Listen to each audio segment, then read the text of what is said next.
Igbo mụrụ nze m ọzọ ekene m abịago n'ụtụtụ a ka m kwue ka o si were dịrị n'obi.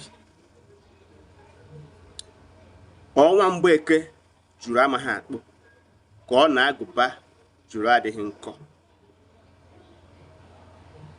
Eche m na agwara anyị si anyị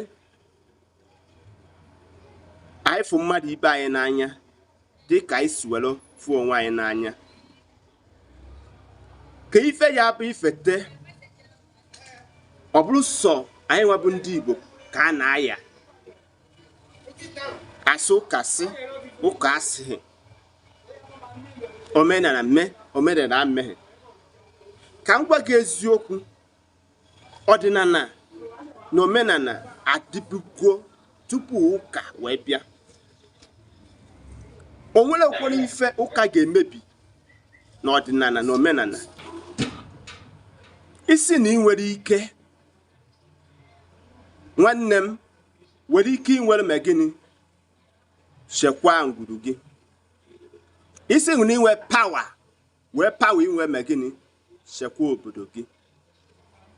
Ka anyị hapụ n'aka ịma aka dị iche iche anyị na-ama n'iru akwụkwọ. Ndị ụka fete a na-ama ndị ọdịnala aka, ndị ọdịnala a na-ama ndị ụka aka. Ke ndị na-eme ife a fa niile bụ gịnị ndị Igbo be anyị. Ọsọ ndị Igbo bụ ndị bụ aka ha ama ụka maọbụ eme ha ama omenala. Irue na ana Yoruba fa nwere omenala, ụka dịkwa befe, mana ihe ha apụtafu onye befe ka ọ na-ekwujọ ọdịnala fa maọbụ ụka fa. Ọsọ anyị nwa bụ ndị Igbo bụ ife na-egosi na anyị masịcha ife niile.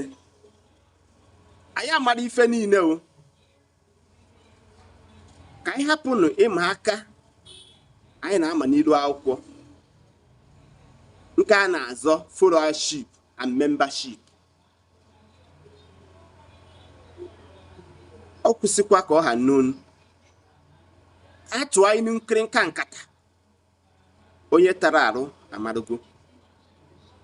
Ndị na-agwa okwu a ma ọ nwefe ka anyị fụrụtara onwe anyị n'anya ka o felara alọ nwee ike izuru anyị nri.